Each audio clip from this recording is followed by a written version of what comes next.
সম্মানিত সভাপতি আক্তার এবং রানীশঙ্কর উপজেলার সম্মানিত বাংলাদেশ জাতীয়তাবাদী দলের সম্মানিত সাধারণ সম্পাদক আলিফ সহকারে অন্যান্য নেতৃবৃন্দ এখানে উপস্থিত রয়েছেন হাই স্কুলের প্রধান শিক্ষক, সাবেক প্রধান শিক্ষক এবং আমি শিমুলবাড়ি আমার পীরগঞ্জ উপজেলায় হাই স্কুলের শিক্ষক দুইটাই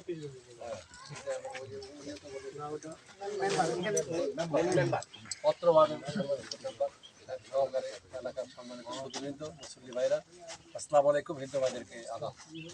আজকে আমি গতকাল ঢাকা থেকে এসেছি, আপনারা সবাই জানেন যে আমি অসুস্থ ছিলাম, কিন্তু মানে মনটা ঢাকাতে মানে দেওয়াটা ঢাকাতে পড়েছিল, মনটাই কেন সামনে নির্বাচন দল আমাকে মনোনীত করে আমি থাকি কেমনি কী হবে যাক, তারপরেও আমি সুস্থ, কিন্তু ডাক্তার আমাকে রেস্ট নেওয়ার জন্য বলেছেন। আপনারা